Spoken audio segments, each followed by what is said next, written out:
Oh my God! Oh my God! I'm live with bad hair.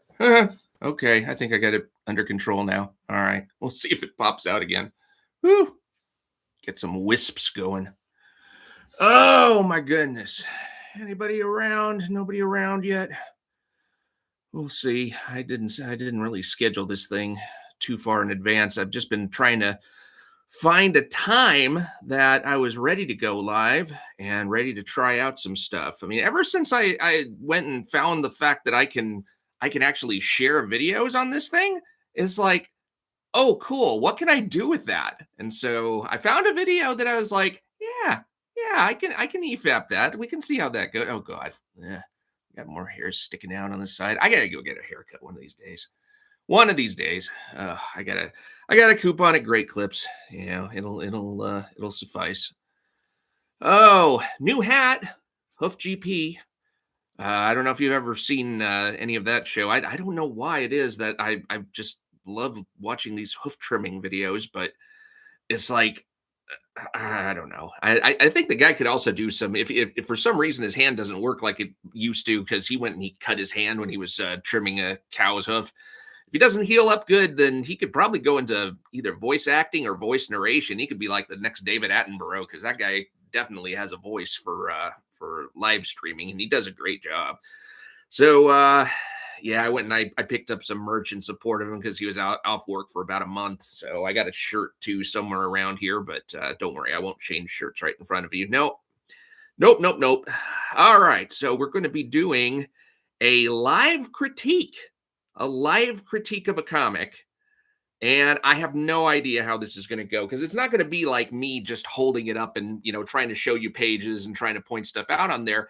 No, why do that when you can actually go to the video of the author and artist himself and just EFAP his video where he's showing you his comic in its entirety? Why not do that? And that's what we're going to do.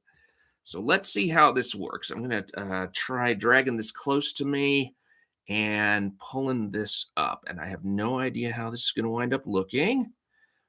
Let's see. Oh, by the way, let me go to the Rippaverse page first because I want to show you what I plan on pre-ordering from their pre-order solicitations page. I know you're all eager to find out what I'm going to be critiquing from Rippaverse next. So let me find where the share button is. And we'll go to Rippaverse solicitations. All right. Can everybody see that? Yes, it looks like everybody can see that just fine. And we have got, look at all of these different solicitations. And the first ones that came out, of course, well, the first one that came out, of course, was, no, was it Alpha Core number 3? Was that the one that came out first? So Alpha Core number 3, and the solicitation for this just pissed me off. I mean, well, actually, I have not actually looked at the actual solicitation that's on the website. So let's go ahead and look at it, and we'll see if it pisses you all off too. Let's see what we got. The Alpha Core team is grounded, but the threats to Floraspot with the team stripped of their official duties. This is just telling us way too much. And I made a little short video about this. You don't really want to tell people how the previous issue ended. You just kind of want to give people a taste of what this issue is going to be about. Because I don't really get the impression, and well, it's Chuck Dixon, so he's a better writer than most.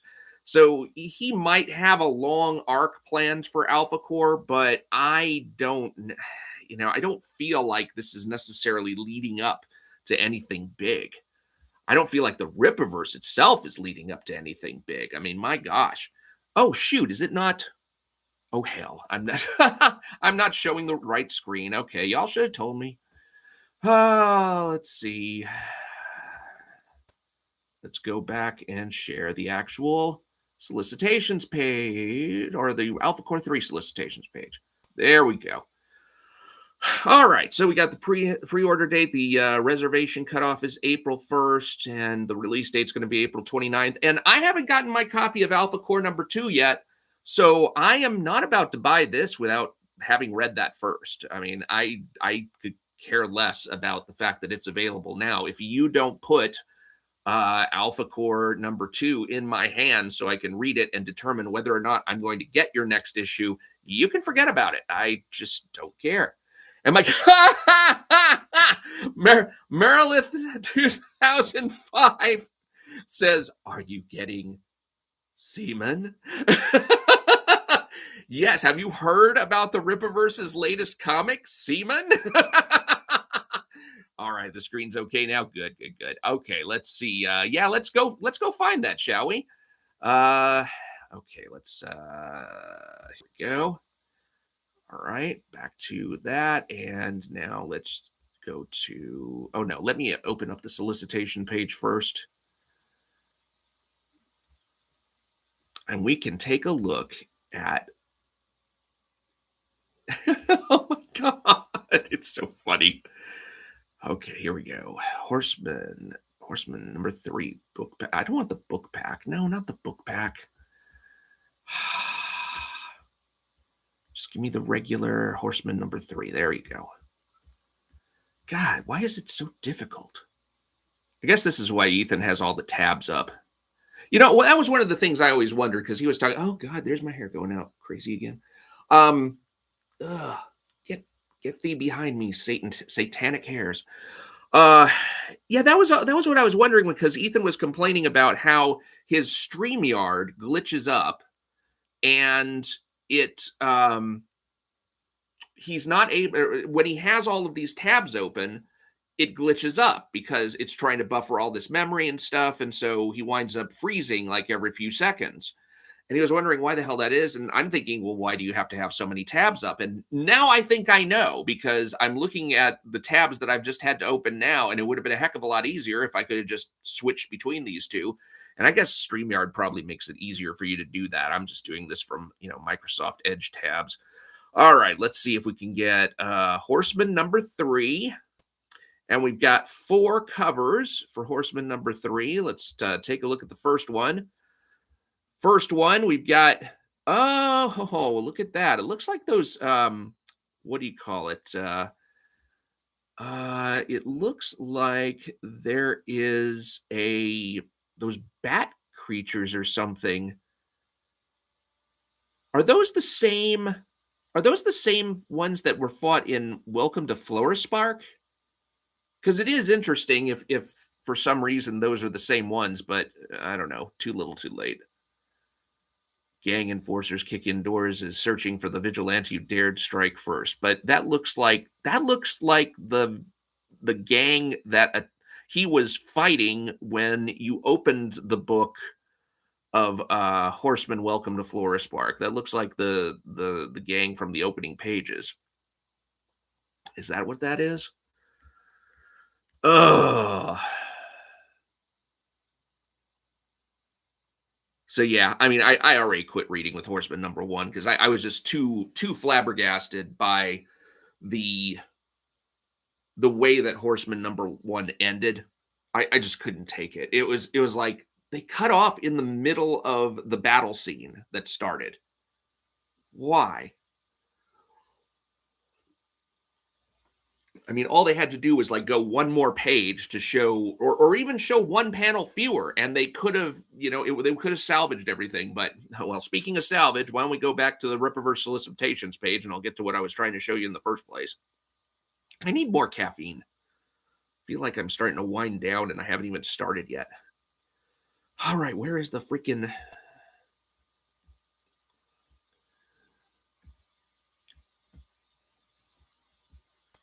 There we go. All right, can you see that? Okay. Oh, we didn't even. I'm sorry. I would show them the semen. Now, hold on. Before you switch away, I have a reason for saying that. Hold on. Let's get back over there. All right. Let's get back to Horseman #3.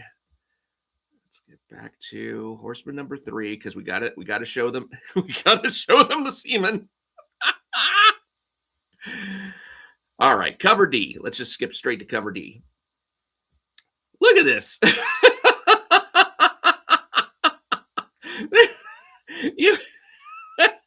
You've got Semen.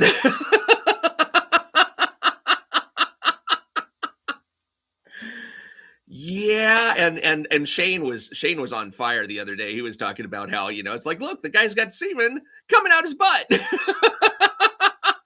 And because the horseman just take this stick out of the guy's butt, and now all the semen comes out.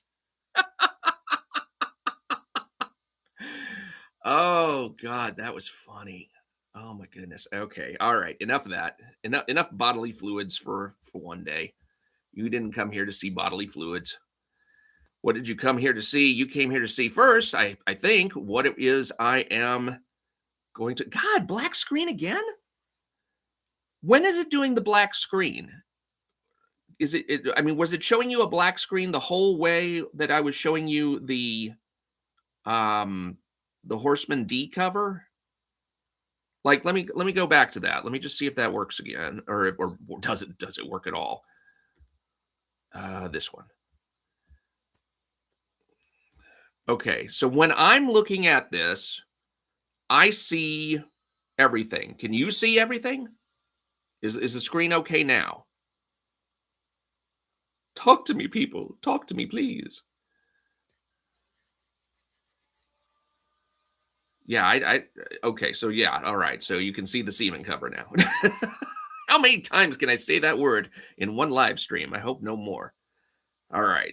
So let's see what happens when I switch over. And I guess I'm just going to have to wait and make sure that y'all can see it, because I don't know what's happening. I mean, it could be that my computer just does not have the memory to handle all of this switching that I'm doing. Okay, now it should just be showing me. And let's see. Let's go to Ripperverse solicitations, share that. And here we are. Okay, so I've got the Ripperverse solicitations up as far as I can tell.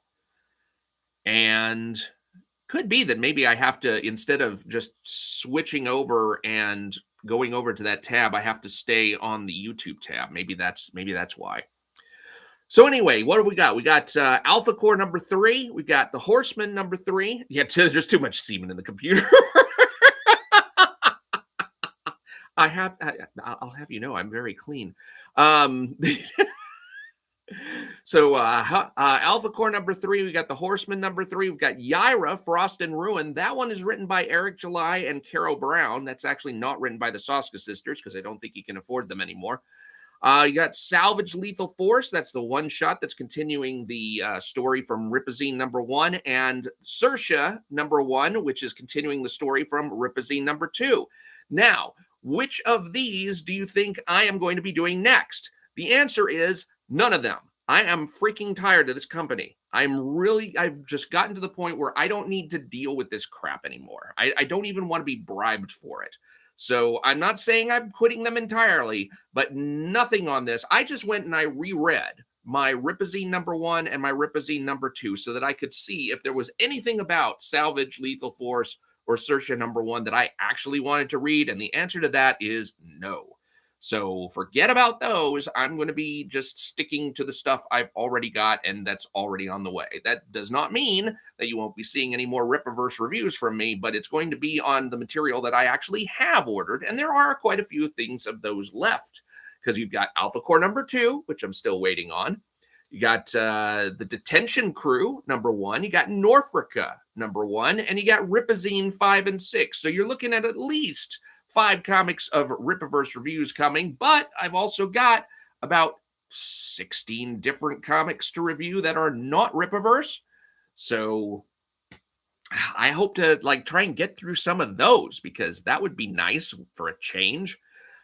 We did a live stream a while back where the needle landed on Silence Do Good by Sean Salter. So that is one of the next 2. I do have a vested interest in another crowdfunded book that I may do before that one, just because I need to know what's in it so that I don't wind up stepping on other people's property when it comes to their ideas. So I may do one other review before him, but that is the first one that we picked out on the live stream through a random spin of the wheel. But I've got 15 other books to do, and I'm going to go ahead and knock out one on this live stream today, and we're going to do it by EFAPing a stream of the writer artist going over his own book. So let's get started. We're about 15 minutes into the live stream. I think we can get started now, and let's head over to the channel of Mr. Shane Davis. Because what we're going to be looking at, and I don't know how this is going to work. I think this is the best I can do as far as I'm going to try stretching the screen here. All right, that looks a little better. And we are going to be looking at Inglorious Rex #2. I've already got a reviews out for Inglorious Rex #1, and I also looked at the changes that Shane is making from Inglorious Rex #1, the original version, to the remastered version. And this is the remastered version of Inglorious Rex #2. I've also got my copy. Give me a second. This is my copy of Inglorious Rex #2 with me here. I've also got some of the supplemental materials just in case I need to reference those. This is the supplemental for Inglorious Rex #1.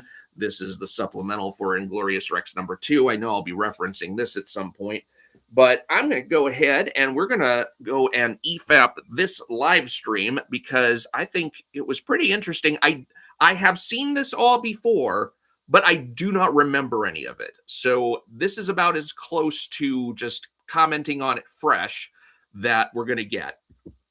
So when I originally picked up Inglorious Rex #1 and #2, it was as part of #2's campaign. So he had already come out with Inglorious Rex #1. I picked up the catch-up pack, so I got Inglorious Rex #1 plus the supplemental, and then Inglorious Rex #2 plus the supplemental. And I also have Starlight Cats around here somewhere.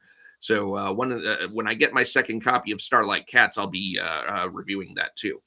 But I went and I got Inglorious Rex #1 and #2. I reviewed #1. I was going to review #2, and I reviewed #2, and I'm like, nah, I'm not going to review this one because it is not a complete story in itself. And the first issue of Inglorious Rex #1 is a complete story for the most part. I mean, the ending does leave it a little bit open-ended, and you do have the possibility of the stuff that happens in Inglorious Rex #2, opened up at the end of that book. But the story doesn't go far enough for me to have been able to really give any good insight to it. So now that Shane's provided an EFAP of his own story, I'm going to provide an EFAP of that. So let's get started and see how this goes. And let me know if for some reason the screen blanks out at any given moment. Heavy as the Crown. Heavy as the Crown is the title. I remember Ethan lecturing me. He's like, you don't understand what heavy as the crown means. I was like, no, I understand. It's just the crown means something different in Inglorious Rex. When a Rex wins, they get anointed, rewarded a fake crown, like a digital hologram crown. Why? Because who's going to make a crown for a Rex? That's actually a really good point. I saw that pop up over 232's head, and it didn't really register with me. I mean, it's like, yes, he's the winner, but if you were actually going to try and make a crown for each of these beasts, you would be making these, like, I don't know, half-ton crowns for them. And what would be the point of that? So that's actually really clever. I like the fact that he did that. So this is kind of like, the title. But once you are the crowned Rex, once you're the #1, heavy is that because everybody's out to get you, because everybody wants your head. Mm-hmm. Every Rex fighter now wants to fight you. Especially and you're never going to hang on to that crown forever. So hence the name of the book, Heavy is the Crown. Okay, so you're seeing all that stuff looks going nice. by. Better than I. Okay, so did you see all of that like wasteland go by? This was one of my main complaints about Inglorious Rex #1 is that he saves for the end the fact that the Earth is pretty much ruined. So you have in Inglorious Rex, you have this personal story of Alex Stone, who is a MMA fighter, and his brother used to be the top Rex fighter in the world. And his brother is killed by an illegal move by the current crown holder. And Alex is given a chance, kind of like Rocky's given a chance in that movie, to fight the title holder because the Rex, the monster that Alex Stone piloted, is going to be decommissioned. So before the monster is decommissioned, it's like, how would you like to pilot him one more time against the person who killed your brother? And so he does, and of course he wins. Now, in order to do that, though, he had to knock his own girlfriend out of the running because his own girlfriend, who has her own monster, was going to be fighting the king next. Zebra Comics, hey Mike, just saying hello. Hello. The match that was supposed to take place was between the title holder and Alex's girlfriend, Anatomic. And now that he has taken the crown, well, the next logical step in the book or in the series is for Alex to have to fight Anatomic. So what I'm expecting from Inglorious Rex #2 already, this is the expectation with which the reader has been set up, is that Alex and Anatomic are going to have this personal drama because they're boyfriend and girlfriend. And this is all going to lead up to them fighting and, can the relationship be saved? And then, here we finally have the match between them and who's going to win the match. And that's kind of what I'm expecting to go in with pretty much right away. Alex has won the title. And now where do you go with that? Well, he has to go up against his girlfriend because she was going to go up against the title holder. And now it's her turn for her shot at the title. So that's where we're all expecting everything to go. So what happens? Thought it would. Well, first he's going to yawn. Are the Rexes avatars for humans? No, Rexes are cloned from something. They're a genetic cocktail of something in their DNA. You find out what that something is in the everybody wants to channel.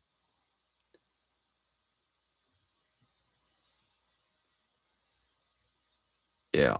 I might need to speed him up a little. God, I might need to speed him up a little. All right, hold on a second. Yeah, I can't go that slow. Let's just do 1.25. Okay, so let me ask you this, because I noticed, when I came back to the tab, if I move over to this tab, does the screen go black at that point? Is that what's happening? Like black tab now, non-black tab now? Just wondering if that's what's going on.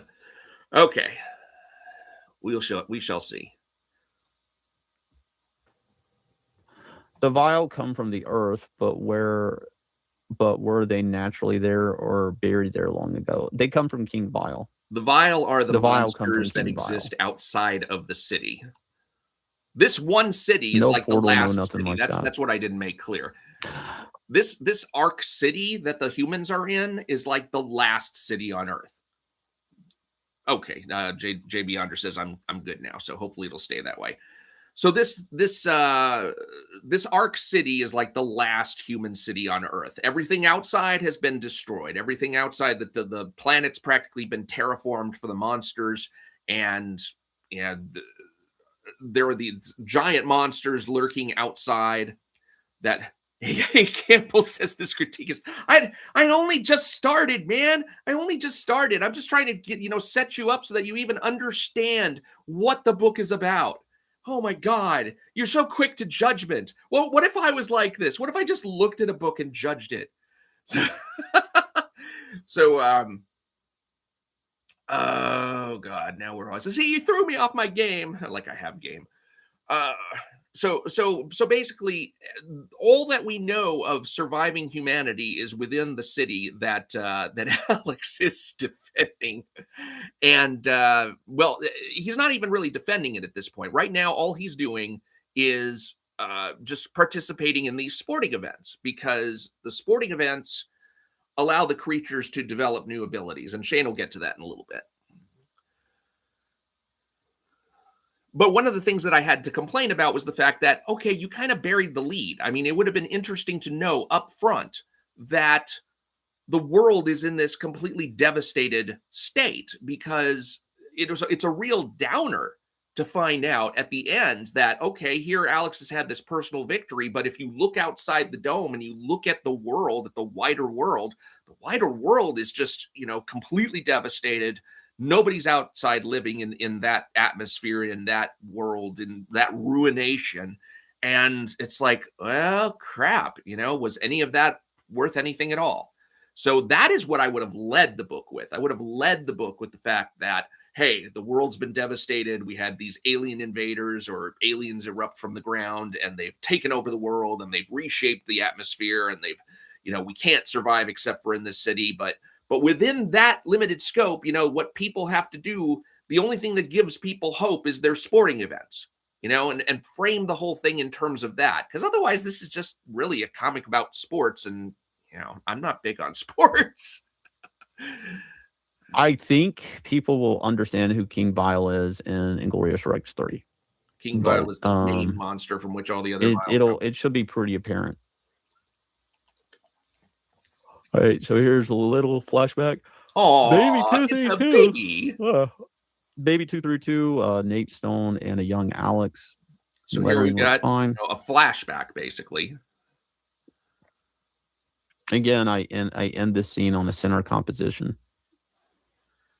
And it echoes the fist bump I did, touching gloves. And the reason I'm doing that, spoiler alert, in this issue, Alex will be pulled into the subconscious of 232 to fight his late brother. So see if that this is foreshadowing. A lot of people don't do that, and it's sad. I know certain films that do it, but visual foreshadowing, right? So, they're doing a fist bump, but at the end of the issue, they will be touching gloves and fighting in an astral plane. So these two things, these two visuals are the same, but represent two different things. But it's the same two characters doing it. I do like the way he visually foreshadows that. That is really a good point. And one of the things that I really like about watching this video in particular is that you can pick up a lot of artistic things that I'm never going to be able to pull out because I have no experience drawing. All I can do is just basically tell you, does this tell the story or not? But as far as the techniques that he uses in order to shape the pictures, shape the panels, there's a lot that he'll communicate in here. And I think it's valuable information for any aspiring comic book artists out there to watch channels like this and learn the tricks of the trade, learn things like visual foreshadowing, learn things like, here you want the having things on the diagonal or on this side or that side of the diagonal. It's really interesting to hear these things that I probably know instinctively from looking at comic book pages, but might not give them the same weight that other comic book that comic book professionals give those. I almost said other comic book professionals. Nope, not me, not yet. But to hear those artistic tips and tricks and things like that is pretty fascinating, and you'll get some of those in here. Let's get back started. I did start it, right? Hello, Shane, are you doing anything? But that's high level shit. Like, I don't even know if anybody ever knew. If I had pointed this out, I don't know if anybody would notice. Dude, yawn already. I like to do shit like that from time to time. Okay, so here we have a fight between 232, that's Alex Stone, the protagonist, and No freaking monster in Personality. particular.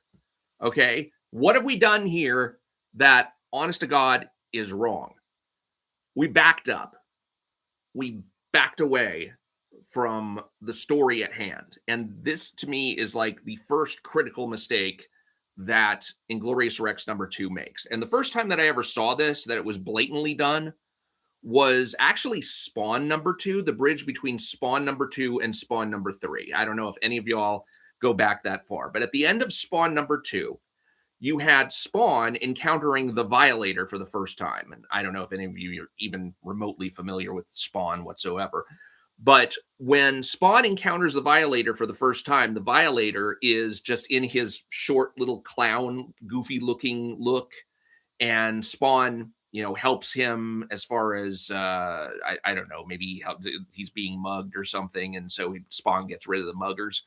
And then the Violator, as Spawn has his back turned to the Violator, the last panel of Spawn #2, Gray Cloudy Day 5980 says, I remember I was in high school.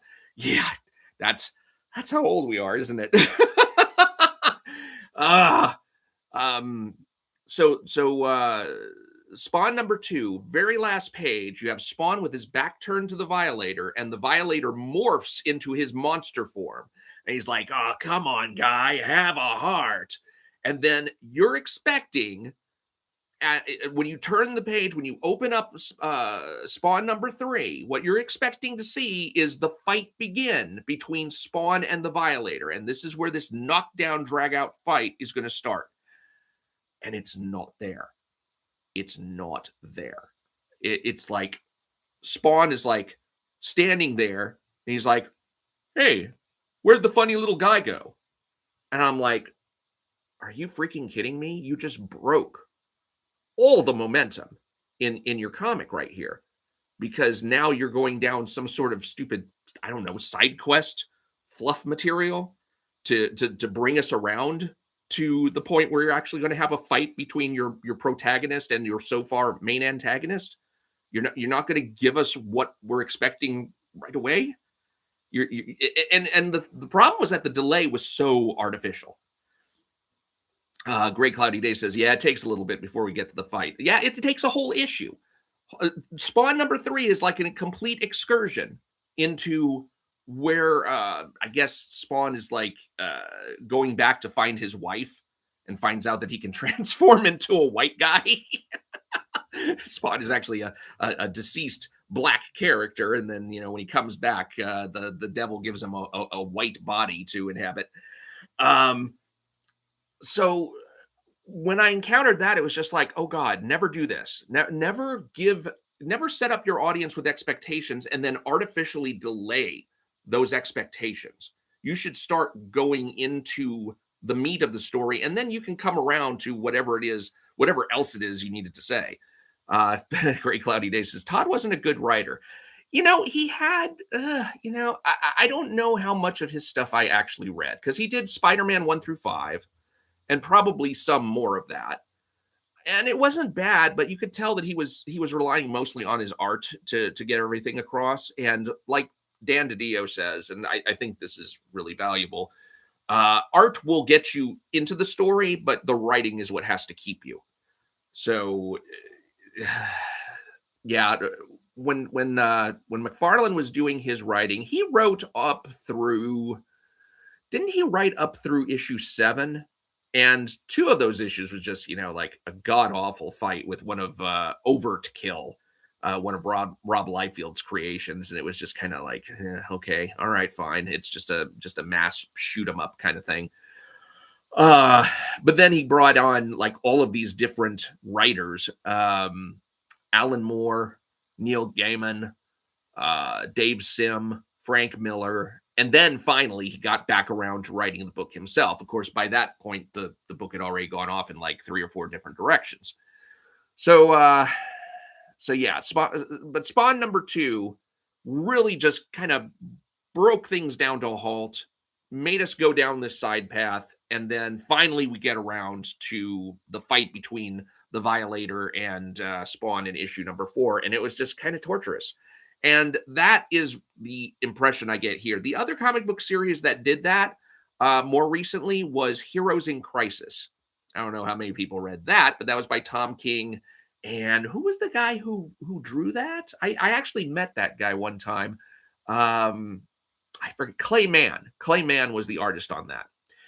And Heroes in Crisis #2 also ended on an amazing cliffhanger because it's learned in at the end of Heroes in Crisis #2 that somebody has access to all of the therapy files that the superheroes had recorded for themselves when they were going to this Kryptonian slash Themysciran slash Wayne Enterprises funded slash therapy place that was out in the middle of Kansas somewhere. So basically heroes who had been through enormous trauma could go to this place to get therapy, and all of their recordings were supposed to be wiped out, but it turned out somebody had access to those recordings and was going to start dumping them to the media. And it's like the moment at the last page of Heroes in Crisis #2 shows us that, and it's like, oh God, where does this go next? I mean, we're going to be seeing the fallout from this next. And then Tom King does exactly the opposite in that he backs up and takes us to a flashback of, earlier things that happened. And that whole issue is a flashback issue. And it's just like, God, dude, what are you doing? I actually went back and read Tom King's Batman series, and the only volume of that I actually liked was The War of Jokes and Riddles. If you have a chance to pick up that particular volume, it's wonderful. Everything else he did is just kind of like, eh. And I know he's like famous for trying to bring Batman and Catwoman together, and then he had his, it was something that DC didn't want to do, and he actually killed Alfred, and then regrets killing Alfred because he never meant to leave Alfred dead. And now DC decided, yeah, we're tired of bringing Alfred back. We need a Batman without an Alfred, which is not something we ever needed. I mean, so anyway, when you've got a story in progress and you leave things on a cliffhanger that's at making your reader ask, okay, what's going to happen next? Like at the end of Inglorious Rex, we're thinking, okay, what's going to happen next? Alex is going to have to fight Anna. How is that going to happen? How are we going to see those two come together? How is it going to affect their relationships? All of those questions. And then you bring us in and we got this, which is just a fight between, 232 and some rando monster. I mean, why? So let's get back into it. Looks on the back, getting a lecture from his dad. It's weird. Some of these panels look better in black and white, and then some look better in color. Tasteful. I don't know. I'm never really happy, but with anything like I'm not even gonna point out. There's a lot of shit I would redraw if I could. That's something I don't. This was a. I mean, I know that artists can be perfectionists, but what's there to redraw? I mean, at some point you just gotta. I mean, see my last couple of videos on Inglorious Rex #1 for my opinion of remastering things. I mean, you just don't really need to do that. As long as you correct like the obvious mistakes, just let everything go through and go and make new comics. That's all you really need to do.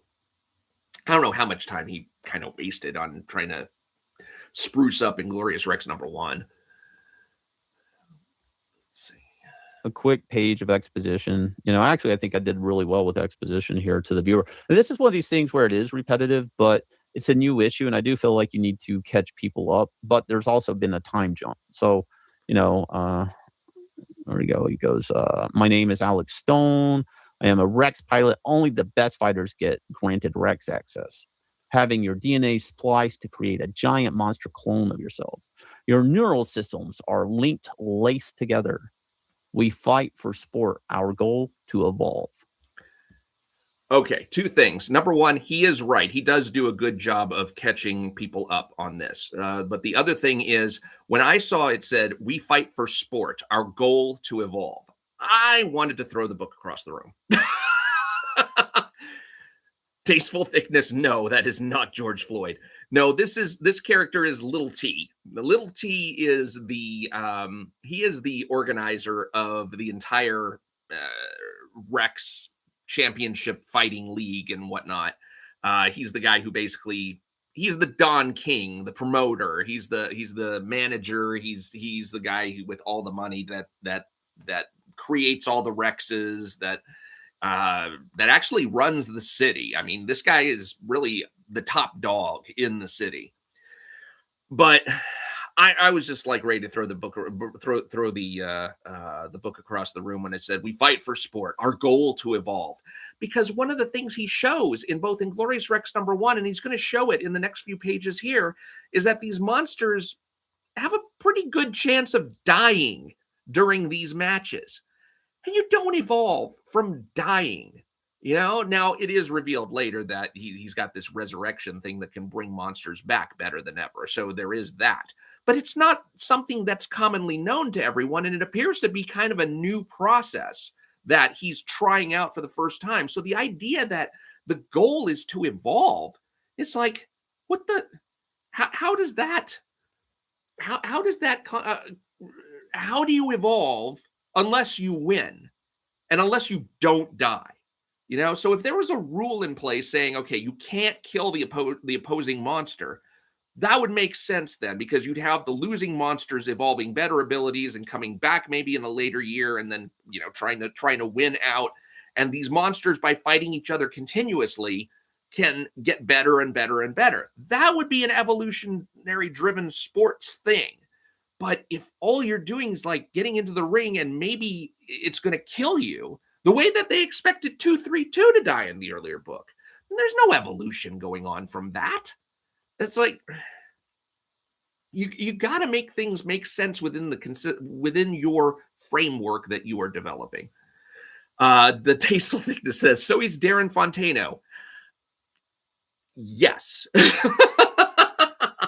Great Cloudy Day says, I have been considering ordering #1 to see whether it is worth continuing. Well, his Second Chance campaign for Inglorious Rex #1 is out, and you may as well get the volume that's got 1 and 2 contained in it. This is reading from the remastered version. And because he does make a major change at the end of the book, where previously it was like Alex and 232 cheat in order to win the competition. But in the remastered version, it's just that he kind of finds a clever way to win, although he spends most of his time at the end thinking that he can't win or that he didn't even come there to win. So it's a little bit confusing. I've got, my review video for Inglorious Rex #1, as well as my last 2 videos talking about the changes that he made from the remaster, or from the original to the remaster. So feel free to take a look at those.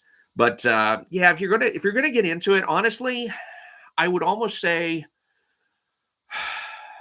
considering how much time it takes to get the full story from these things, I would. Oh God, what? I'm trying to think. You can probably order just the #1 off of his 9 Lives comics site, and get that, and then decide whether you want to buy the second one and then the third one from there. You could go that route. It's kind of like, if you have just discretionary income out the wazoo to spend, you may as well wait until volume 4, because that is going to be the conclusion of this story arc, and just buy 1 through 4 all in one swoop, as well as all the supplemental materials. But that's, if you want to like drop a whole load on or a whole wad, whatever you want to call it. God, after talking about the semen cover for, I feel like we're just mixing all sorts of metaphors here. Let's see. Andrew Rowland says, Shane sounds like he's dealing with a hangover and didn't get a wink of sleep and doesn't even want to be there.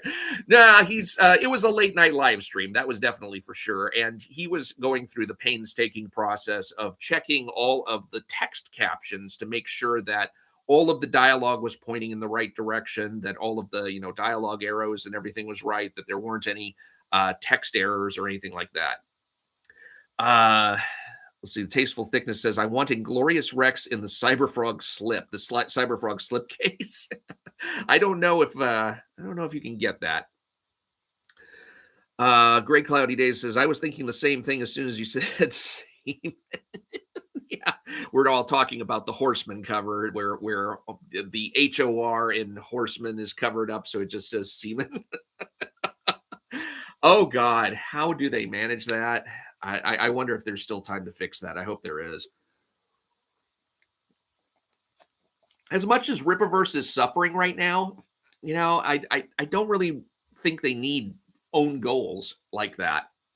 In fact, I got a email the other day. Let me go and pull that up and read that. I'm not going to pull it up share wise, but I want to read what it says because oh wait, it's not here. It's in one of my other email accounts. Oh, $2 super chat from Nail Bunny 2326. Thank you so much. Do you have Super Dead or Graveyard Shift review yet? No and yes. Super Dead, I ordered numbers 1 and 2 from the latest campaign, so those should be coming at some point.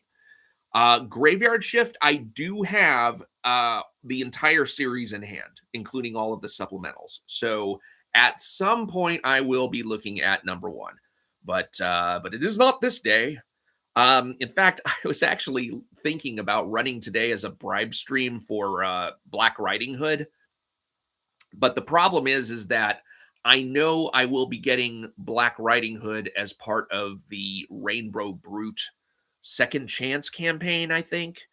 Or I may have already ordered it because Rainbow Brute is going to have a side book called Cool Story Bro, and Black Riding Hood, the censored version, is going to be a part of that. So I'm like, do I really want to pay $25 for what is a 48-page book, but it's really only a 10-page story plus a whole bunch of production materials?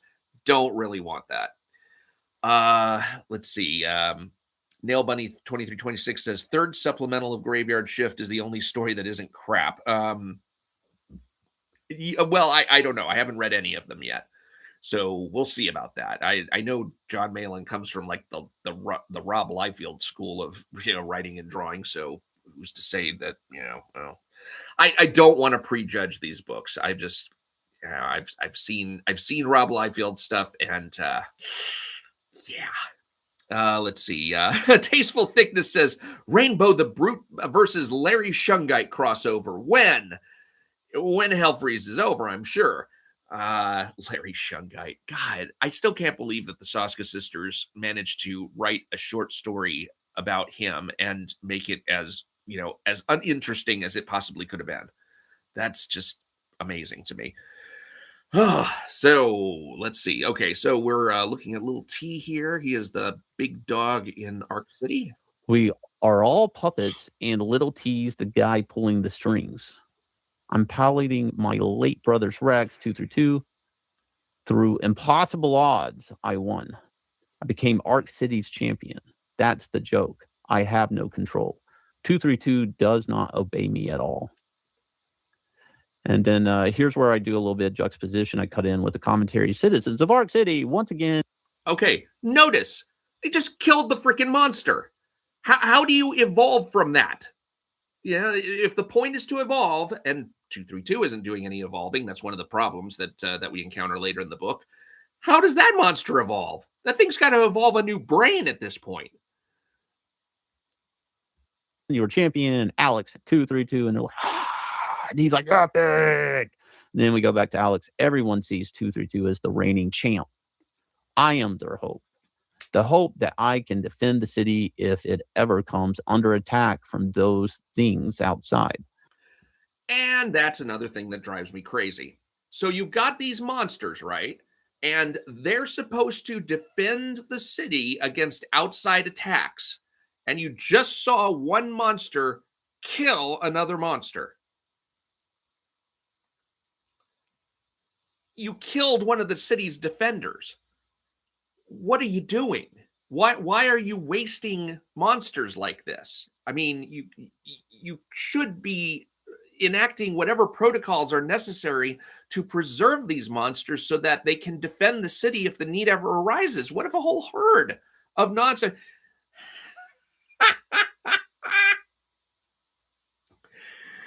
Nail Bunny 2326 just said about the announcer in the lower left hand corner. Is that Ellen Page? And I swear to God, I have thought the exact same thing.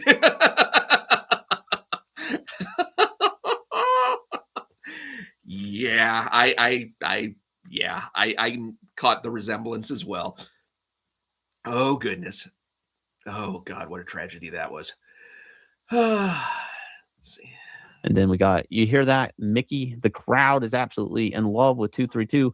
I don't think any of us expected him to just go all in for round 4. Still, the question remains that with such raw energy, can anyone see, back to Alex, can anyone see why hasn't pilot Alex Stone pushed 232 to his evolution?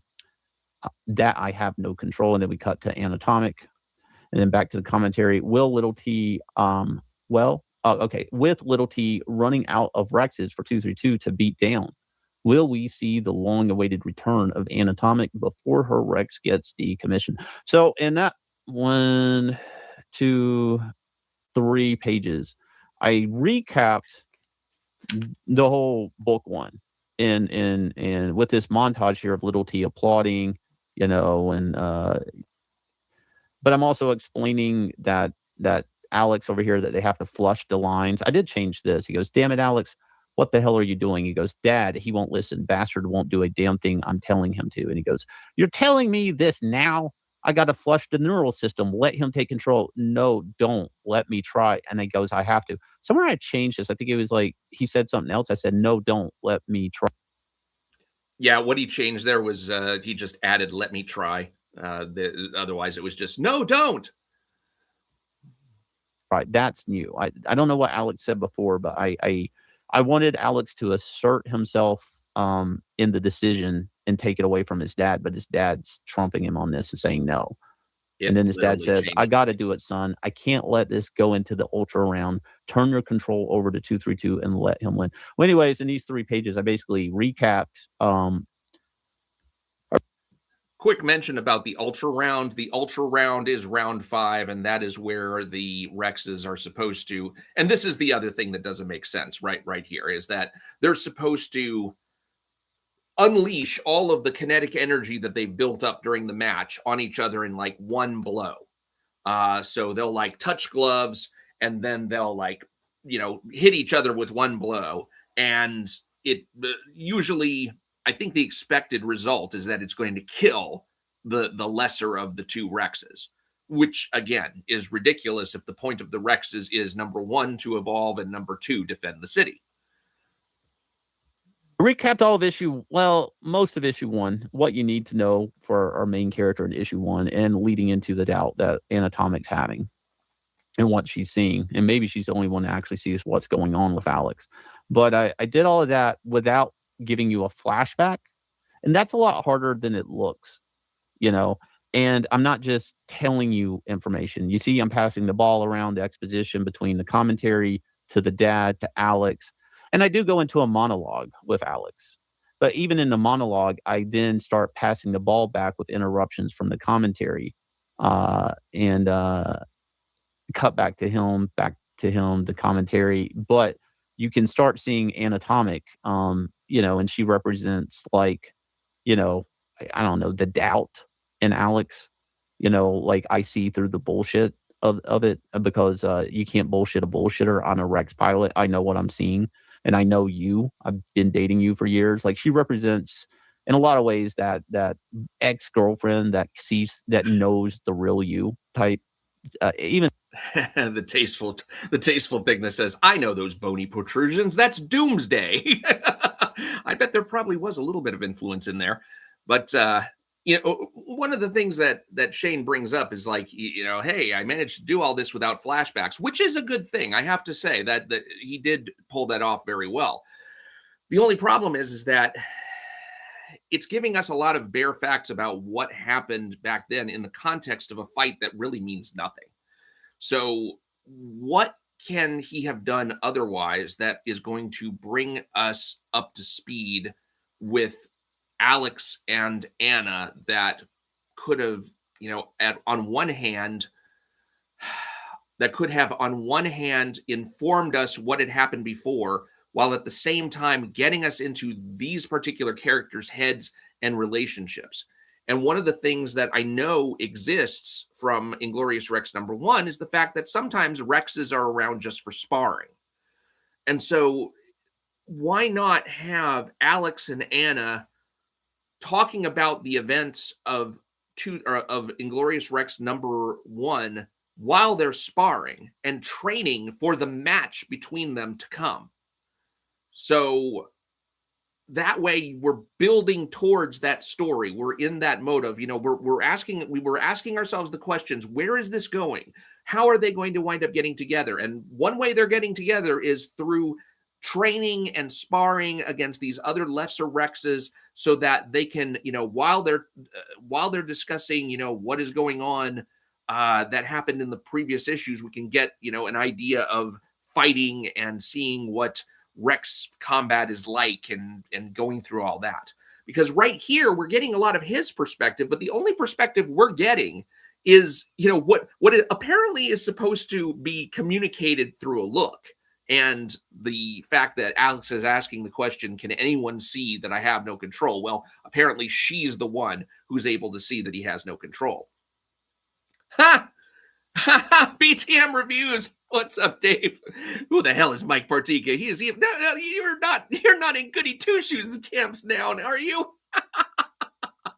Oh my gosh.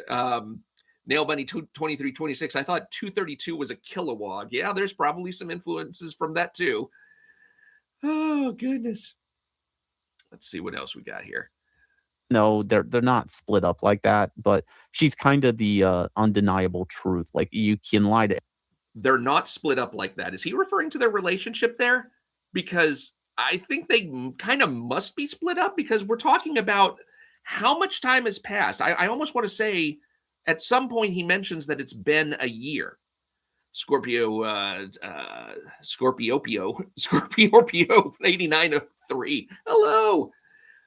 I almost want to say that he says at some point during this that it's actually been a year. And just look at this particular balloon where he's talking about, will we see the long-awaited return of Anatomic before her Rex gets decommissioned? I mean, apparently it's been a while. It's been a while, to the point where they're about to retire her Rex, whose name is Razor, instead of letting her fight the champ, who is Alex. It's like, what? Why are they waiting so long? Everybody, but I know what your lies look like. So, and he says they're not split up. How can they possibly be together? I'm just gotta say, these 3 pages, I was able to do a lot and recap, but not make it feel like old information. It is slightly different. Like, I never explained that 232 or Alex, that 232 is operating despite anything Alex is telling him, until you get into this issue. So I'm actually giving you that information that's new as I'm recapping. But anyways, all the lettering looks like it's fine. Now, that whole section that he just skipped over was Anatomic reconnecting with her old trainer from the back in the days when she was an MMA fighter. Whoops, was that blacked out there for a minute? So she originally came up from the streets, and this is a story that you learn in the supplemental volume of the first issue. So there's 2 stories in here. One of them is Anatomic. It's a black and white story in here. And what you find is that Anatomic used to be on the streets and make money through these street MMA combat fights to get medicine for her father. That's basically what she needed the money for. And then her father dies, and then she starts going into the MMA circuit for Lil T, and hooks up with literally with Alex Stone. And the one thing I have to say about that story is that I feel like this story, which is called Anatomic Beginnings, it's kind of a point A to point B story. That's the thing. That's probably the greatest criticism I have on it, is that it's trying to tell us who Anatomic was before she started MMA or doing the Rex fighting, and then how she got together with Alex. And it does show that, but that's really all it shows. It doesn't show that their relationship was the result of any particular character arc on her part. In fact, when like the last page of it, Anatomic goes and, she knocks Nate on his butt, and then afterwards it's like she runs up and she kisses him, and it's like, how did he earn that? By getting knocked on his butt? like that. There's no development there. There's no real relationship there that just started. It's just kind of like, you're gonna be my boyfriend. And what's crazy is I actually know this one from high school. Apparently, when this one guy I know, when he met his girlfriend for the first time, he actually told her, "It's like you're gonna be my girlfriend," and yeah, that's how they hit things off. But her just up and doing that, don't know why. So that was the feeling of that anatomic beginning story. It was just kind of point A to point B. And oh God, BTM reviews, $5 super chat. Thank you very much, Dave. Can you bring Goody Two Shoes on with you to talk about this? Where is that GIF with the what's his name, Michael Scott from The Office, going, no, no, God, no, no. All I would hear is the guy telling me how evil I am. Oh, yeah. Who needs that? Oh, my goodness. Let's see. All right, let's go. I changed something in here. I don't remember. Rewrite. Stop I know it. I tweaked some of Lil T's dialogue. Something was too repetitive. This got lost. I drew this little 232 skull in his pupil. It gets lost. I don't think it paid off. But there's like a little 232 head in his pupil there. Spread with the vial. And there's the devastated world out there. This is a spread, a panel spread. So you're not seeing it over here, but this top panel, the other half of it is this over here where we see Alex on the bag. So this is kind of, I don't know, theater prop, like the giant shadow, of his dad opening the door into this dimly lit, and all.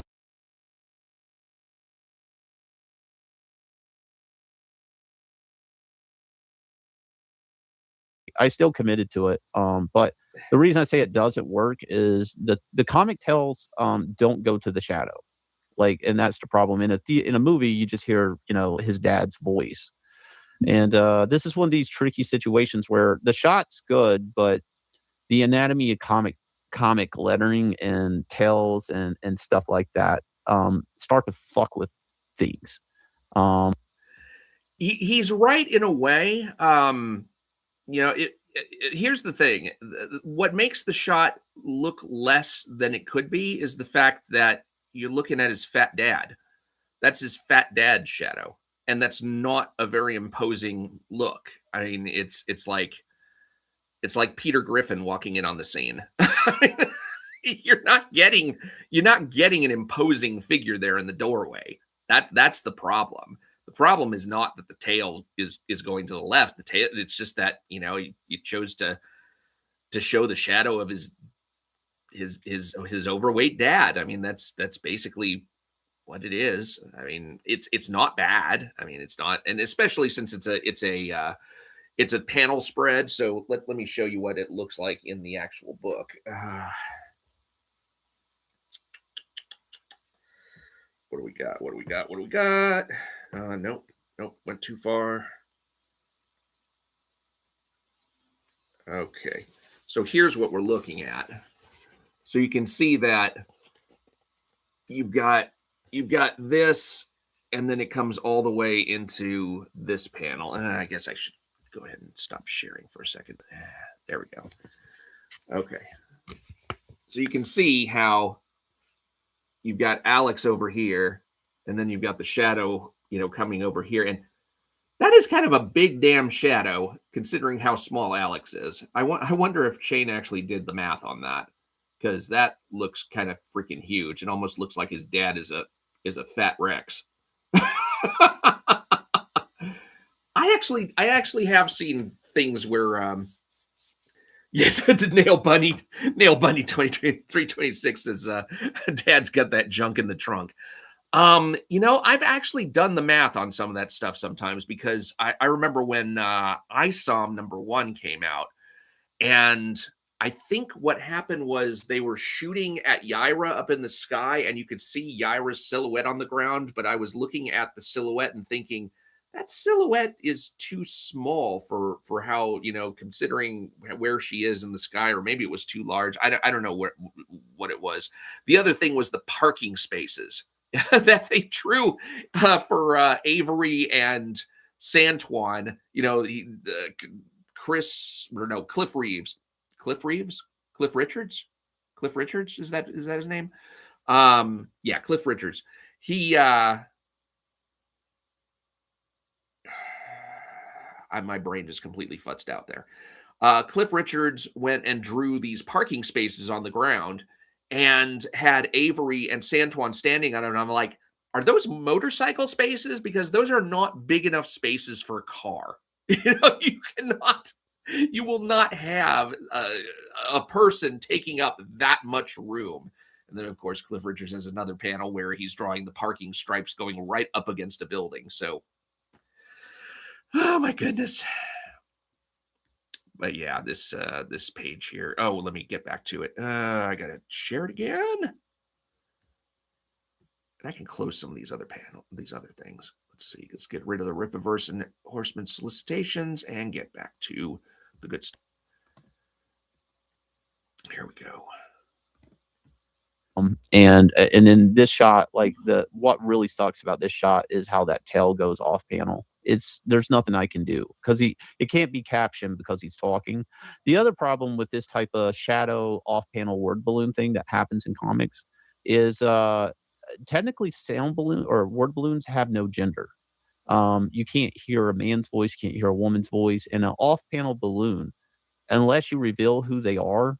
Like if you ended a comic like that, you don't know if like the person, this is, the person in shadow, off panel, is it a man, is it a woman, is it whatever. Now, of course, there's a silhouette of the shadow there, and you see in the next panel it's his dad and it's Alex. But I'm just saying that that's one of the weird things when you're picking these shots that would work in film or in animation or just as a drawing. But the second you put word balloons in them, you can stub your toe. I don't know how I'll explain it. It doesn't fuck it up, but it's kind of like if I don't like that off panel tail. It's unavoidable, and I have to make a call. Do I want to commit to this cast shadow or drop? I don't know what you would call it, door lighting shadow. Does it outweigh the problem of the word balloon, the tail going off panel? Honestly, and it's like I a think it's risk versus reward situation. Did I lose more or gain? And I am going to stub my toe on it. Yeah. But I felt that the shadow of his dad opening up to seeing him at night hitting a bag, I felt that was and it still is a superior panel on that page. Yeah, I mean, there's nothing wrong with it. And this here, I like this last panel silhouette of him and his dad hitting pads. And because I basically was able to end with that's why they loved him, like with the white lettering in the black of the floor. That one panel, lettering wise, that one panel, even with the room for the sound effect from him hitting and then ending with the white lettering in the black, is a pretty damn near perfect panel. In the sense it's the comic physics of that, like, the inverted lettering, the fact I was ending it on something, that's significant, it's just the perfect panel with the perfect punch, and no pun intended. All right, more lettering. What was the pun? Okay, I do a lot of these spreads. Oh, maybe he was talking about spreads, punch of the panel. Panel spreads. And I like to do them to get like the page turn impact of it. So when I go from this and I turn to this, it's a big arena with Alex on stage, which is a nice juxtaposition to Alex in a gym on his own, alone, until his dad comes and sees him and he's sulking and being resentful. So the juxtaposition is I go from this moody scene where his dad's, he's wanting to be alone and work out, and his dad's pushing himself on and lecturing him, and to a point about how to feel and how to think, to then you turn the page and he's a rock star on stage being worshipped. But then the person who's being introduced here. One of the things about the book that's a little bit off-putting is that we never really learn that much about the people of Arc City. All of the character interaction occurs among Lil T and Alex and Anatomic and the other Rex pilots and maybe some of their subordinates, like Lil T's subordinates. You never really get much of a sense for people in Inglorious Rex #2 or even #1.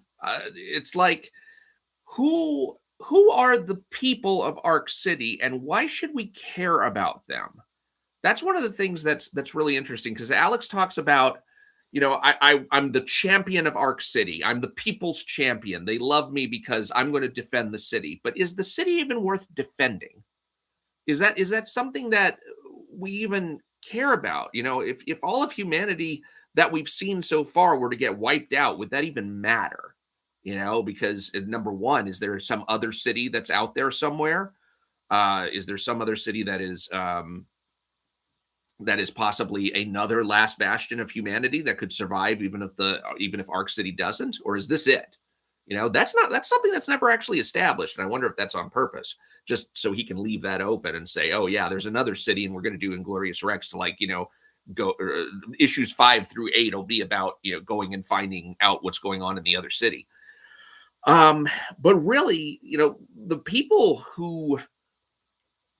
are almost all represented by Lil T, and we don't get a view of anybody else except just the raging sycophants in the crowd who are just hungry for the bloodlust of the sport. And it's like when you watch a movie about the Roman Colosseum and you see the gladiators having to compete and fight and all of that, you don't really come away with that good an impression of the crowd. And yet it is for the crowd that everything is being done to kind of keep them pacified, to keep them contained and content, and keep them from really wanting more than they have, it seems like.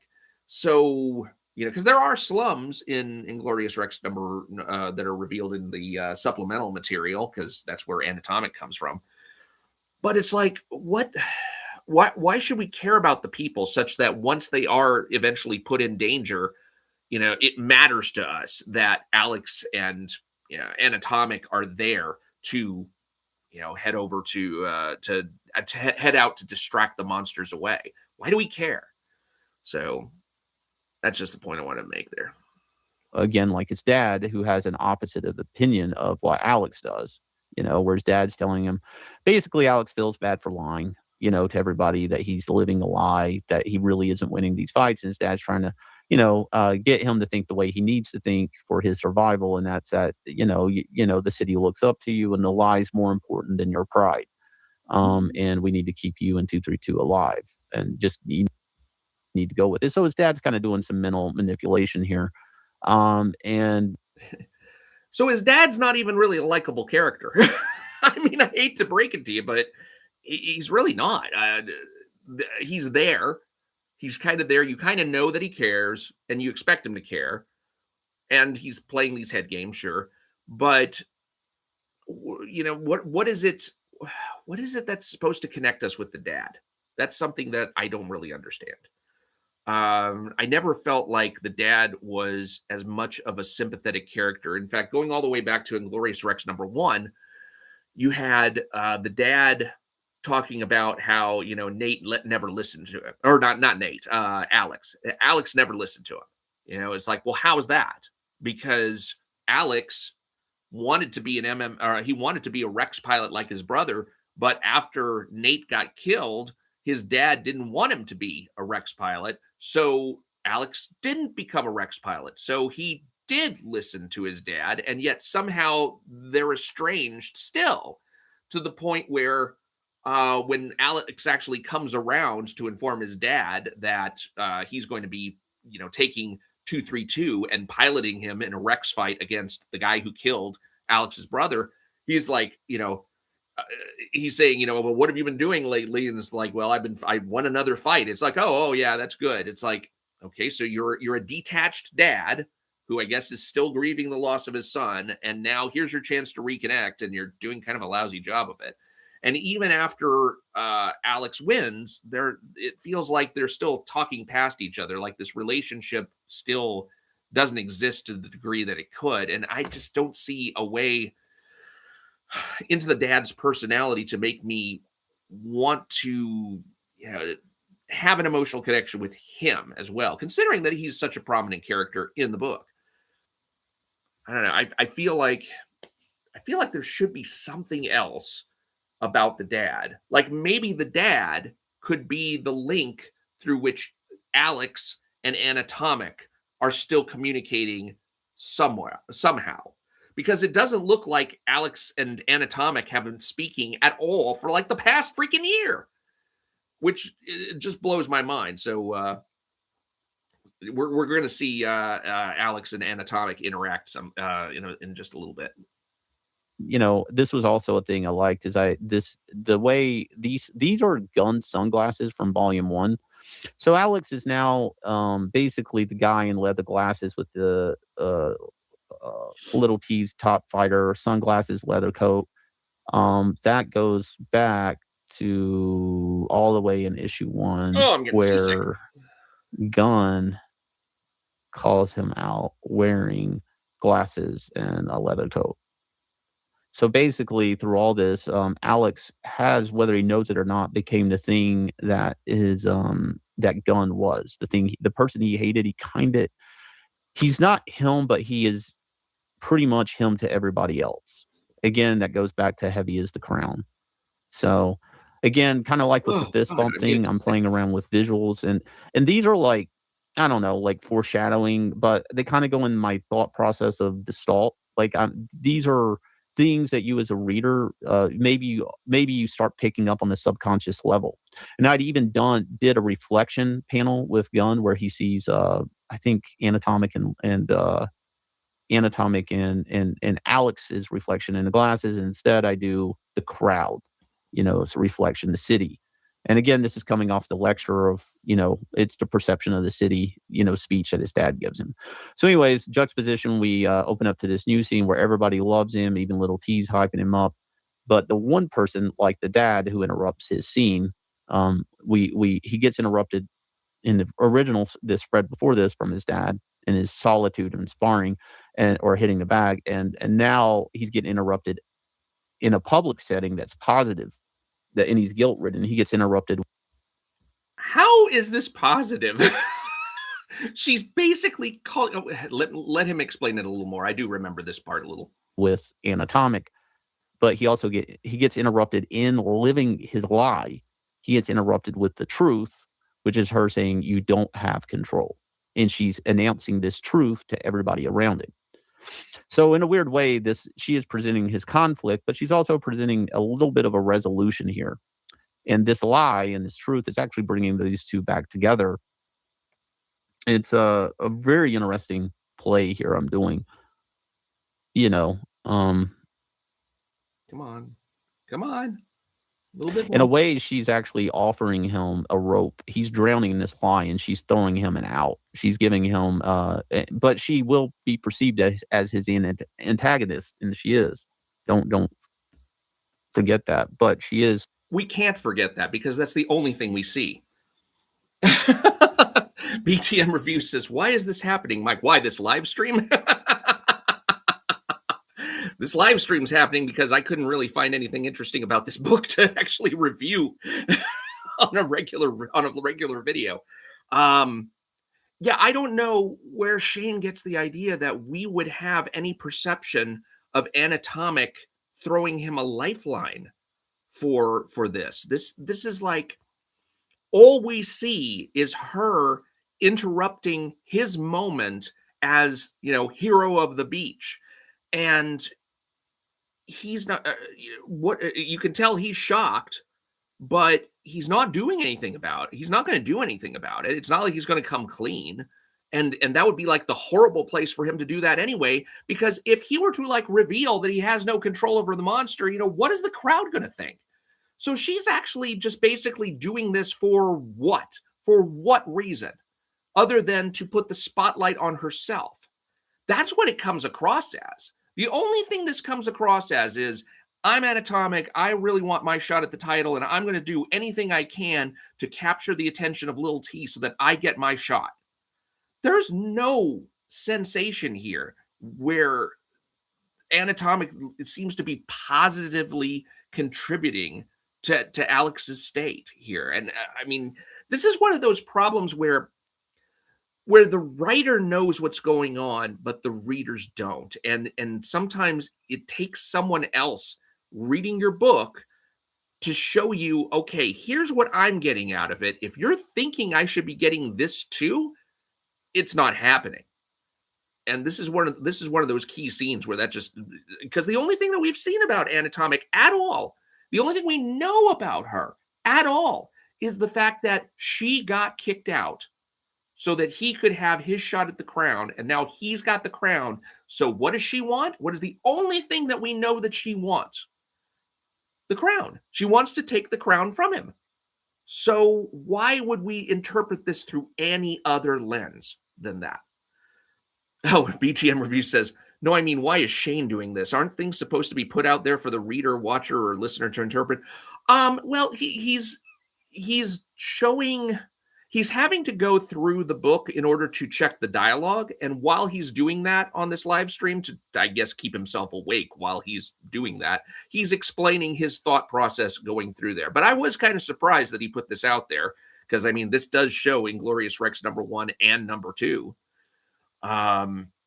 Tasteful Thickness says directors often do full film commentary. It's like, yeah, that's true, but I mean, if you're trying to get people to buy the book, one of the things you probably don't want to do is show the entire book. Offering him a resolution to this lie. That and again, you're like, you got a protagonist that lies.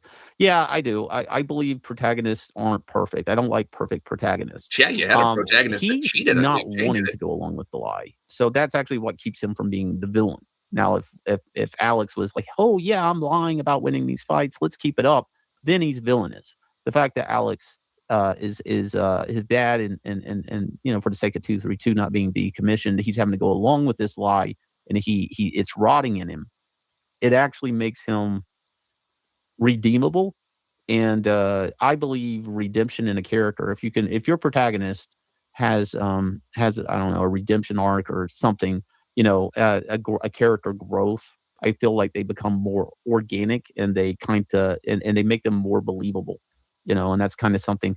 It seems really passing, but there's a lot of complicated decisions here I'm having to make. Okay, one of the things he's right. He's definitely right about giving your character some sort of redemption arc is a good idea. BTM Review says I don't usually watch directors' commentaries because I like to take something from the movie for myself, not what the director thinks I should take for that's just me. Yeah, I like commentaries when they inform you what the actors and such were thinking, and maybe sometimes what the directors were thinking when they made the movie. Like I watched Pirates of the Caribbean: Curse of the Black Pearl, and I loved that movie. I loved it so much. I watched it 4 times in a row. So I watched it the first time just by itself, and then there were 4 commentaries on the CD set, and I think I actually have that CD set. So I watched the or DVDs, yeah. So I watched it first without commentary, absolutely loved it, and then I watched it again, and I tried to watch it with the director commentary with Johnny Depp, and that was miserable. I mean, I stopped about maybe 15 minutes in. But there was one with, I think, Orlando Bloom and Keira Knightley. I think there was one with the screenwriters. That one was awesome. That criteria was awesome. Or commentary. That commentary was awesome.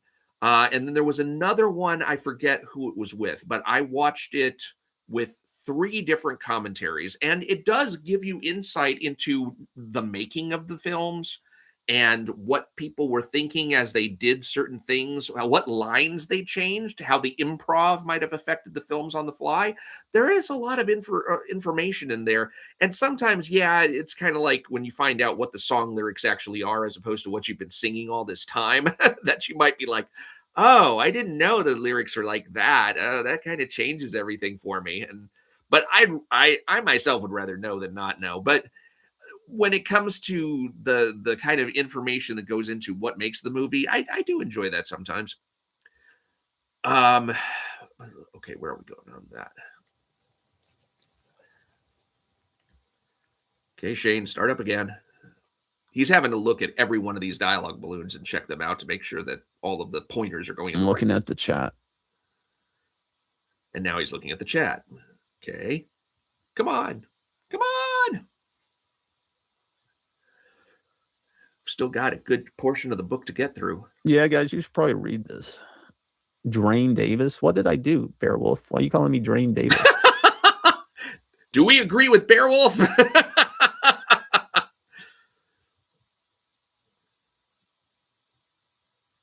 Come on, low energy Shane. Oh, you want pronouns on off panel word balloons? Yeah, I'm yawning. I'm tired. I'm like, plus, I've read this book a million times. Shane, did you study literature? Yeah, I mean, I play stupid on YouTube and stuff. I used to read a lot, and I've had writing classes, and I've, you know, the book Story by is it name Story by McKee or McKay? You know, I mean, I've read into all these things. But the best thing you can do is actually, if you see something and you can tell it's solid, even if you don't like it, start asking yourself why it works, you know?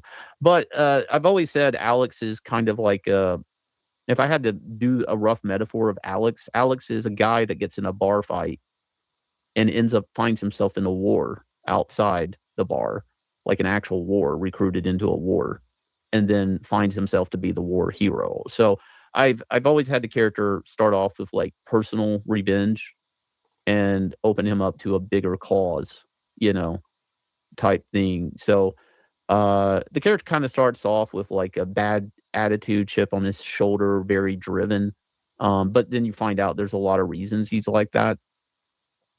Um, No, you don't. I mean, what reason other than his brother's dead? I mean, that's pretty much it. I mean, I don't know where this lot of reasons comes from. I, this is it could be another case of the writer knowing what the audience doesn't. But I mean, it's 2 issues in, and it's like I don't know why the reader has or the character has a chip on his shoulder, other than the fact that his brother got killed.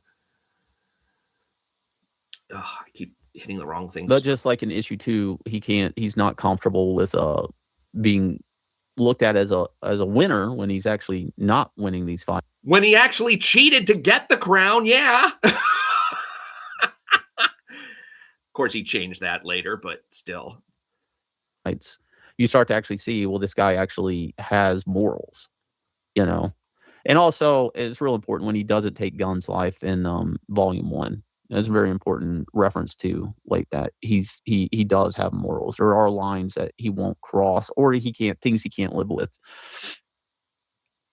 Yeah, it's a hero's journey for sure, but a lot of people don't get Inglorious Rex because I'm not just saying I'm a good guy and I do good things. Like you know, he has a drive and passion, and you guys go and find out more in Inglorious Rex 3 to do with the family. But there's a lot of things I've purposely hidden from you guys, and I've made references in these. I just don't think people are picking up on them. But they'll definitely, you know, mean something later on. You know what's interesting is if you've ever read the works of Steve Ditko, that is a difficulty that he had, was that he could not conceive of a hero who wasn't just a plain Jane hero. He had a big problem with heroes who were kind of a mix of light and dark, and because his objectivist ideas that he got from Ayn Rand and developed himself really brought him into conflict with the writers he was working with. And when he went on to do his own thing, like by doing stories like The Question for Charlton Comics and Mr. A later on, they were all really kind of the same character, because all they were people who were totally and completely moral, and there was no mix of light and dark. In fact, one of his character, Mr. A, used to have a calling card, and the calling card would be a card that was split into 2 halves, and one half was white and one half was black, because he wanted to show that there was no mixing. You know, you were either a good guy or a bad guy, and that was it. And that's not very interesting. And I think that's one of the things that Stan Lee realized back when he created the Marvel Comics age, was that you need interesting characters. You need characters who are not just totally good because they're not interesting. The characters that are interesting are the ones that have flaws. When you have the Fantastic Four, you know, they bicker with each other. They have bad moods. You know, Spider-Man starts off as selfish, and then he realizes, oh, I can't be selfish. I have this responsibility now that I've got these powers. The Hulk is a tortured soul. I mean, there's all kinds of facets you can bring to your characters. And Stan Lee did that very, very well. Um, didn't really understand how to do women a lot because wow, they were shallow. But as far as improving character presentations above and beyond what the Golden Age used to do, he was really a master. And we may never see his like again. So, I like to do foreground and frame characters. Like I'm using little T in his hair to make this L shape that frames and Look, takes you look at this. This is driving me crazy right here. I propose that we settle this in the cage. Alex Stone versus Anatomic. T, I don't think. Now, hold on. This is what we were supposed to be driving to the whole time. This is what everybody should have been expecting the whole time. When is Anatomic and Alex going to fight? This should never have been in question. This should have been a foregone conclusion. Like, what? I mean, for heaven's sakes, the last book ended with Alex getting the crown, having been shoved Alex Anatomic aside in order so he could have his match with the crown holder. Now, what is the next logical thing to happen? Her versus him. And he's acting as if this is something that was in doubt. Why would it ever have been in doubt? Why was this not the focus from the very beginning of the book, with her mind being on the prize? Like, how in the world could my boyfriend have, pushed me aside and robbed me of the shot that I had at the title? And Alex being like, "Oh my God, I can't believe I've got to fight my own girlfriend." And how maybe he's thinking, "How can I put this off as long as I possibly can?" But this is not like you decide this now. How is this not something that everybody could have seen coming from a mile away? It's so frustrating. to Alex. And I needed to get those sunglasses off of him, but that hand's kind of going off there, and I think that's how it printed originally. But he's taking the sunglasses off. But I'm also framing air for word balloons. I think in lettering, whenever I lay things out, but not to a point of being paralyzed, like this overhead crowd shot, I knew like a lot of that crowd would get ate up with this balloon. And I needed to leave room behind Alex and Little T on stage for other balloons. Like you can see, I think of lettering as I lay out. Like this hand's coming in from the right or his left, but the right hand of that panel. Um, but there's room for a balloon on the left. You know, I don't know. I just That is very important. If there's anybody who's like in the art field watching this, you do need to understand what the script says and make sure you are drawing your panels large enough and leaving room enough to fit the dialogue in. I've been working with this one writer and artist team for a while now, and well, actually, a couple of different artists. And one of the things that I've seen repeatedly is that the artist will not leave anywhere near enough room for all of the dialogue that the writer wrote. So the writer is going to say, I need a panel doing this, and here's all the stuff that's going to be said in that panel. And then what happens? The artist draws something that is just practically teeny tiny compared to the space needed to show all that dialogue. So be very aware of what is going to need to go in that panel so that when the letterer comes along and says, okay, here I'm dropping this in. And I've also seen times when the writer is not making the dialogue itself congruent with the panel. So some of the dialogue has to be moved around to kind of make it make sense. And one of the kind of rules of thumb that I like to tell people is try and make each panel tell its own story so that the dialogue and the action go together to tell a story within that panel. And then the reader can move on to the next panel feeling like that chunk of information has been successfully delivered. It's usually not that good an idea to like try having a panel do several different things at once. Try and make sure that your dialogue and your captions relate to the panel at hand, and then Also, make sure there's enough room for everything that it is, and make sure your artist knows to leave enough room for that. If you're drawing panels and saying, I want, 9 panels in this, you may not be able to fit all the dialogue you think you can fit in there. And one of the things that I have found it hard to do while I've been editing is gauge from a panel that I might be looking at as very small on my screen, just how much dialogue can actually go in there. And I could be underestimating what can go in there, which causes me to move some dialogue around and say, okay, let's put it in this panel versus that panel, or this seems more appropriate to 2 panels later, or something like that. Those are the kinds of things that artists, writers, editors, they all need to be aware of, so that they can make sure that the writing and the art syncs up. And I think Shane does a really good job of making sure that he leaves enough room for all of the dialogue that he plans to put in there. That is one thing that he does pretty well. Just naturally think, and I think if you ever had to hand letter a page, you'll appreciate it. If you've ever had to letter and you understand the labor of not having room, I will say the panel here where she says, I accept the fight, maybe I left too much air up there. I don't know. But I could also argue that balloon lands just right and it feels awkward, like this moment. I did change the Anna no, like where it's there's something else was said there. I did change something here. Something changed over here. Right now I'm not going back. What he changed in that particular panel was, instead of it being a thought caption, he was actually saying Anna no, so it was a dialogue balloon. Back to reread this. I'm just making, because I've already, like I said, this is the same letters that are printed in the black and white edition. I'm just making sure that there's nothing's being corrupted. Like there's not a balloon where the letters are coming out of the balloon when it transferred over. This page doesn't look as great in the black and white version because of all the artwork. The holograms do not look right. So for people who don't know, when I draw holograms, they're actually on another layer in Photoshop or on another board, and then they lay over. I always draw holograms on another sheet of paper.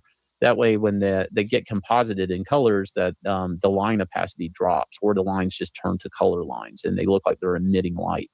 So a lot of the artwork here is just dropped in artwork.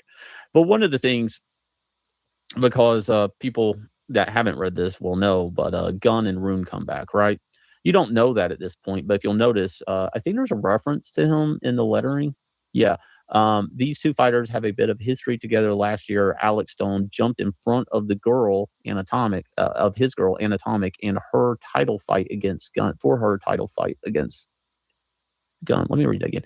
These two fighters have a bit of history together. Last year, Alex Stone jumped in front of his girl Anatomic and her title fight against Gun, the pilot of the Rex that took the life of Nate Stone all those years ago. So that one word balloon really just summed up all of issue 1. I was able to sum all of that up in one balloon. As you all know by now, Alex was victorious. So the reason I brought Gun up in here is because he comes back on the last page. And doing that, I also made note to drop an image of Gun's beaten face here. Now, the reason I did that is people will notice that Gun has an eye patch in the last panel or the last page of the book, and his face is kind of beaten. He doesn't lose an eye, but he did lose an eye, and you'll find that out in the supplemental. But Gun, oh God, his face. I can't watch. One thing I will say is that so that's that panel. So I planted that on that page, and it kind of feels abrupt, but it's not. It has more to do with the ending. Here we go again. So I didn't want to just come out of nowhere and there's no mention of Gun or Rune or any of that shit, and then just last page there he is. So okay, so there's no way to know that that's Gun. There's no way. I mean, all it is just a bloodied face, and for all we know, that's Nate Stone. I mean, that we just don't know. I mean, that's one of those things where I think he thinks he's communicating more information than he is. To make that feel like more organic, and I'm kind of foreshadowing, but I'm actually just trying to smooth it out a little bit, that I just didn't bring back this rando character from the last book randomly. It's still and it kind of sews him into the continuity here a little bit. And this is an exposition page. Like, this page exists to, one, put time in between Alex being hit with he's going to have to fight Anatomic. And then I'm also doing this exposition as news to the citizens of Arc City. And this is the little girl that in one of the that in the supplemental, there's this mission where these guys go outside the city, and there's this mom, and basically she takes she does a deal with Little T to send back this precious cargo if he'll take care of her little girl who loves Rex fighting. This is that same little girl, and she'll actually. Well, of course, there's no way to know that. And I did read the supplemental. I have the supplemental right here, and he's talking about the first story in the supplemental called Mission Control. And I'm trying to see if there's anything that could possibly clue in the reader as to that. No, because I mean, if you look at the little girl's face here, it doesn't even look like her. So I don't know why. I don't know why we thought that was going to be, but how we thought there was going to be any kind of link there. But yeah, this is another good example of a point A to point B story. Mission Control is the story of a team of DNA retrieval specialists, essentially, who are sent out by Lil T to go fetch a Titan egg. And this Titan egg plays into what we're seeing in, it's going to play into what we're seeing in Inglorious Rex #2. But she, the woman who is on the team, who is like the sole survivor of the team after everybody gets killed off, she has to deliver the egg, and she wants to go back too with the egg, of course, but there's only room for the egg in the what do you call it? So the thing is like it kind of shows Lil T's willingness to sacrifice people to get what he wants, but at the same time, it shows the mother who's willing to make a sacrifice if Lil T will come through and make sure that her daughter is provided for. But other than that, it's another point A to point B story where it's like, okay, I want to show how this Titan egg gets from, outside the dome to into the dome and show, the mission that goes behind it. But that's all it really does. It doesn't really take us through any kind of character arc on the mother's part. The mother is just there to be, the hero of the story who delivers who manages to survive long enough to deliver the egg. That's it. That's all she is. She doesn't go through any kind of personal change, personal growth, and neither do any of the other characters involved. It's like there are these static characters who go from point A to point B, and you just wonder why we went through the journey with them. Appear in the later books, but she's hugging like a 232 doll there. I got a homeless guy. Andrew Rowland's got a comment here. I think the whole thing between Alex and Anna should have been more focused on. I agree with that. Maybe Alex asks Anna to do him a favor to step down from her title match just so he can get this shot. Oh, well, that would have had to have happened in Glorious Rex #1. And apparently Andrew's typing up another thing. Yeah, what I do think the book should have really gone in to explore is Alex and Anna's relationship, because that is something that we never really get to see. We didn't get to see it in Glorious Rex #1 either, because we knew they were boyfriend and girlfriend, and we knew that she was a rising Rex star, and he was just kind of floating down at the bottom of the MMA pool, winning a couple of fights here and there, but nobody special.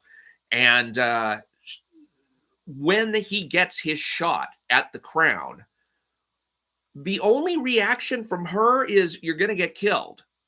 She does not react at all, talking about her wants and needs, her desire to have this shot. The fact that she was up and now she's been pushed aside. So where is she as a person in all this? That's what I would like to know. And that's where we had ample runway at the beginning of Inglorious Rex #2 to explore. We could find out who are Alex and Anna to each other. How does this rift between them affect their relationship? Do they split up? Do they, are they just completely broken up at this point? Or are they still seeing each other behind the scenes? Do they communicate maybe through the dad, so that the dad is kind of like, son, this doesn't have to wreck your relationship? It's things like that. Let's see. Andrew suggests Anna refuses, but Alex does it anyway behind her back, gets his revenge, but gains a new enemy, his girlfriend. Yeah, I mean that's kind of stuff that could have been done in Inglorious Rex #1, and he does it out of selfishness and hunger for revenge. Yeah. So what I would have really liked to have seen is more relationship stuff going on between Anna and Alex, because you don't get that in this book either. And then obviously just some guy on the street. But I'm getting around this exposition. I'm buying some time in between scenes so it just doesn't go into the next scene. And I like doing this and leveraging the exposition if I can, because they're public fighters. All this drama that's happening between Alex and everybody, it's actually broadcasted. So I'm actually doing all this exposition through the news, right? And it kind of puts more of a weight, again, heavy as the crown. It puts a little bit of the weight back onto Alex. And and a lot of this series is about pressuring my protagonist. A lot of responsibility here, being number one. He's supposed to protect the city, and you guys will see that in this issue. Also the pressure of always being kind of held to a comparison of his brother. You guys will see that in this series. And I do a lot of that by just kind of leaning into the public opinion of him in the series, which is interesting. I've never seen that in the comic I've worked on dealt with that way, unless it's the public perception of Superman, and what Lex Luthor is trying to twist around. Maybe I got inspired by that. I don't think so, though. It could be. I don't know. That's the only book I can remember that the public perception was a part of the story of the character. Okay, the problem here is that what do we care what the public thinks? I mean, who are the public to us? The public have to matter to us in order for us to care about what their perception of Alex is. What do the public want in general? We're never really told that. We're never really told what it's like to be living in the city. The only time that we ever get any kind of exposure to the people of the city is in the first supplemental, but it's a very specific exposure to the people who are doing the, they're the people who are like the poor folk who have set themselves up to fight for money. They're really the only people we get to see. And then there's the woman who goes out, but she's not really representative of the public because she's going out and trying to do this mission for Lil T's crew. We don't get an idea of what it's like inside the dome for the rank and file people who live there. And so the idea that we should care what they think about the protagonist, it doesn't resonate with me. I know that's what he's going for, but it doesn't resonate with me because I haven't found a reason to care about them yet. I mean, right now, a monster could come in and kill everybody in the dome, and I wouldn't care. I wouldn't even care about the little girl, because who is she? Who is the homeless guy? Who is the guy on the screen? Who are these people? What happened to put them in this state? I just know that these are people who are living in the city and have to live in this city because they can't live in the outside world. But I'm not feeling any emotional resonance with them, and so I can't really gravitate to their emotional resonance as it concerns him. Andrew Rowland continues, in later volumes, maybe Alex will have to do something to make up for that or what he did to her. Even after getting his revenge, he doesn't feel any better and now fears losing someone who loved him. That's a good idea right there. It's like, how does this competition that they're in, this fact that they are in the same league together now, how does that affect their relationship? That is something that really should have been explored, but it's just the only thing that we know is that they haven't really spoken in a year, as far as we can tell. I mean, it says last year, so we don't know if last year means 3 months ago, and the year changed at that point. But really, it's like if Razor, her Anatomics Rex, is being decommissioned at this point, then that's a considerable amount of time, you would think. And especially if 232 has been beating up all of these different Rexes below him, which it says he's beating these Rexes faster than Lil T can crank them out. It's like, okay, so he's been doing this a while. Why hasn't he fought her already? That's the thing that's just kind of mind-boggling. All right. I think I'm gonna but in a different way. Um, end this soon. so anyways, the lettering's fine. Fine, fine, fine, fine, fine. Okay. This All right. All right. We're gonna break here. We're gonna break here before we get to the actual fight, because not only do I have to pee, but but I figure let's not do the whole thing in one sitting, because we're probably going to be here for another hour at least. So Andrew Rowland says, but the problem is that Shane is too focused on the story being a fusion of Rocky and Pacific Rim and feels a need to rush the monster fighting. Yeah, I don't know that. I would say that you could still have some monster fighting at the beginning by having sparring matches, or just sparring sessions with other Rexes. And through those sparring sessions, you can also get a feel for what is it like for other fighters. I feel like there's kind of a minimalist approach for how many characters have been created in here. And sometimes that can be good because you don't want to overload the readers with, too many characters who actually wind up not adding any value. I remember like getting the polymath for that one. It's like, hey, how come we've got this couple where, they're introduced and where they're playing tennis for a whole page and then we never see them again? It's like, so uh, when it comes to characters, but we need characters through whom we can find out, like the guy who's sparring with Alex, say, maybe he can like gush over Alex and show us what somebody from the outside thinks of him. Or maybe Alex could go to like a signing ceremony or something, or an autograph show or something, and we can find out from the crowd how they react to the Rex champ. And then we can look at Anatomic and maybe see what kind of public backlash she's getting or what have you. Andrew says, no, I meant the outside monster fighting, which occurs later in the book. Yeah, I see what you're saying there. But there's so much relationship stuff among all of the different entities involved that you can explore those through various character interactions and then come back around to the main conflict, which is between Alex and Anatomic. So anyway, well, we will get into the next portion of the book, or the remaining half of the book, because a lot of stuff starts happening here, and we've already covered good. Oh, what is it? 1 hour and 52 minutes. So I think before we hit that 2-minute window, or a 2-hour window, I want to thank everybody, BTM Reviews, and also Nail Bunny for the super chats. And I think I'm going to go ahead and clock out here. Thank you all for watching. I hope you will join me when I resume critiquing this next time. And we'll see what happens when Alex and Anatomic finally get to square off in Inglorious Rex #2. Thank you all for watching, and I will talk to you later.